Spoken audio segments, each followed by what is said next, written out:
శ్రీకాకుళం ముద్దుబిడ్డ, గల్లీ నుంచి ఢిల్లీ వరకు ఒక ప్రత్యేకమైనటువంటి స్థానం సంపాదించుకున్నటువంటి మహానాయకుడు స్వర్గీయ కింజరాపు ఎర్రన్నాయుడు గారి 69వ జయంతి సందర్భంగా ప్రతి ఒక్కరికి కూడా నా శుభాకాంక్షలు తెలియజేసుకుంటున్నాను. మరి ఈరోజు ఈ జయంతి సందర్భంగా శ్రీకాకుళం జిల్లాలో అలాగే ఎక్కడెక్కడైతే వారి అభిమానులు ఉన్నారో అందరూ కూడా కలిసి వారి విగ్రహాలకి పూలమాలలతో నివాళులు కూడా అందరూ అర్పించడం జరుగుతుంది. మరి ప్రత్యేకంగా ఇందులో పాల్గొంటున్నటువంటి ప్రతి ఒక్కరికి కూడా కుటుంబ పరంగా నా తరపున, అచ్చెన్నాయుడు గారి తరపున, మా కుటుంబ సభ్యుల తరపున అందరికీ కూడా మా ధన్యవాదాలు తెలియజేసుకుంటున్నాం.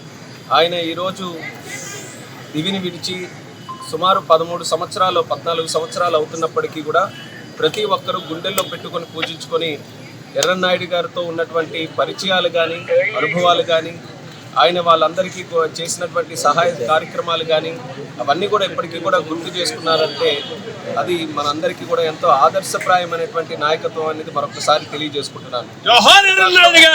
ప్రత్యేకంగా ఎర్రన్నాయుడు గారు వచ్చిన తర్వాత, ఆయన రాజకీయాల్లో ప్రవేశించిన తర్వాత ఎన్నో మార్పులు మనం చూసాం.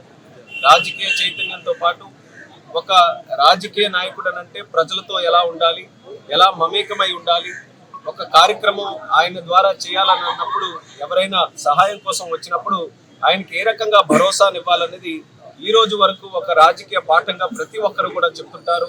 ఆయన మార్గాలలో ప్రతి ఒక్కరు కూడా ఫాలో అవడానికి ప్రయత్నం చేస్తారు. అందులోనే భాగంగా నేను కూడా ఆయన ఆశయాలకు ముందు కొనసాగించడానికి చిన్న వయసులో రాజకీయాల్లోకి వస్తే ఎర్రన్నాయుడు గారు వారసుడుగా నన్ను కూడా ఆదరించి 3 సార్లు పార్లమెంటు సభ్యుడిగా గెలిపించి ఈరోజు ఒక చిన్న వయసులోనే కేంద్ర మంత్రిగా కూడా అయ్యే అవకాశం ఇచ్చారనంటే దానికి ప్రధానమైనటువంటి కారణం ఎర్రన్నాయుడు గారి తాలూకా రాజకీయం అనేది మరొకసారి తెలియజేసుకుంటున్నాను. ఎర్రన్నాయుడు గారి ఆశయాలలో మొట్టమొదటిగా మనం చెప్పుకోవాలనంటే శ్రీకాకుళం జిల్లాలో ఉన్నటువంటి రైతాంగానికి సాగునీరు 2 పంటలకి కూడా అందించాలని అహర్నిశలు కూడా ఒక కృషి చేసేవారు. ఆ రోజు ఎన్నో కార్యక్రమాలు ఆయన చేతుల మీదుగా ముందుకు కొనసాగించారు.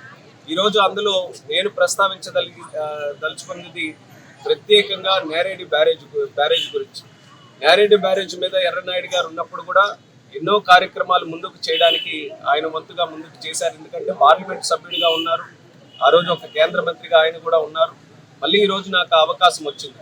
ఆ అవకాశం వచ్చిన తర్వాత మొన్ననే ఢిల్లీలో కేంద్ర మంత్రి జలశక్తి మంత్రి గారు సిఆర్ పాటిల్ గారిని కూడా కలిసినప్పుడు నేరేడి బ్యారేజ్కి ఉన్నటువంటి సమస్యలన్నీ కూడా తొలగించి దాని తాలూకా ఆర్డర్ కూడా వెంటనే ఇవ్వాలని కూడా నేను కోరడం జరిగింది.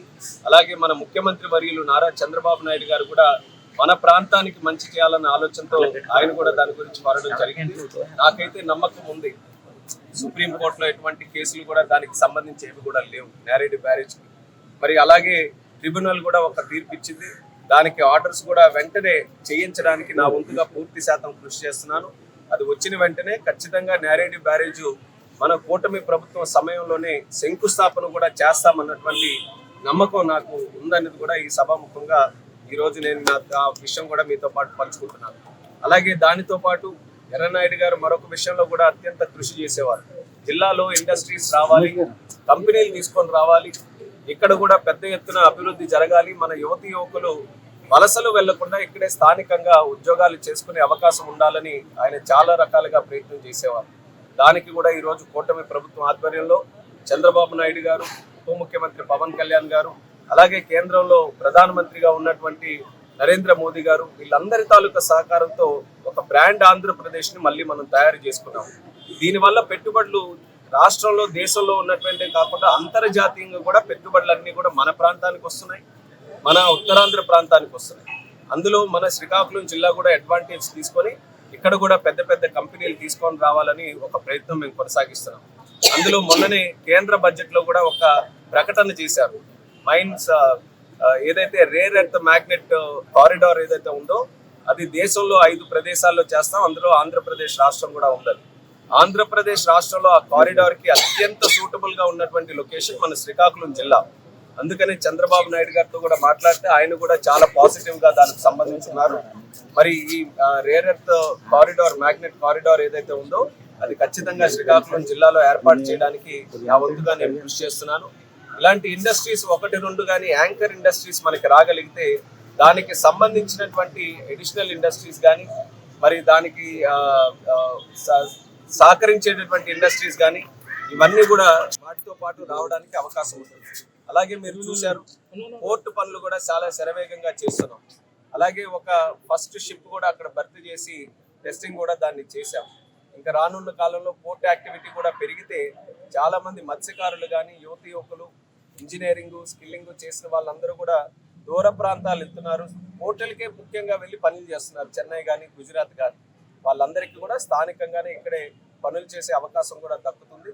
ఇలా ఈ రెండు విషయాలు, ఎందుకంటే మిగిలినవన్నిటి మీద కూడా దృష్టి పెడుతున్నాం. జిల్లాలో అభివృద్ధి కార్యక్రమాలు అంచెలంచెలుగా పెంచుకుంటూ ముందుకు వెళ్తున్నాం.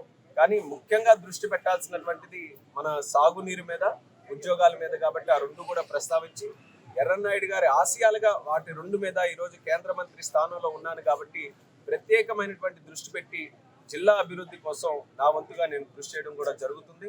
ఈరోజు ఒక పెద్ద టీమ్గా ఉన్నాం.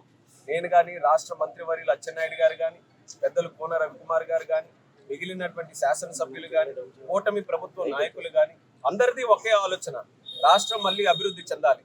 గత 5 సంవత్సరాలు వైఎస్ఆర్ కాంగ్రెస్ పార్టీ పరిపాలనలో ఏ రకంగా అస్తవ్యస్తమైనటువంటి పరిపాలన, దిగజారుడు రాజకీయాలు చేస్తూ, కక్ష సాధింపు రాజకీయాలు చేస్తూ, అసలు ఆంధ్రప్రదేశ్ అంటే ఏ ఒక్కరూ కూడా అడుగు పెట్టడానికి భయపడేటటువంటి పరిస్థితుల్లో రాష్ట్రాన్ని తయారు చేస్తే ఈరోజు గూగుల్ లాంటి సంస్థలు మన ప్రాంతానికి ఈరోజు వస్తున్నాయి.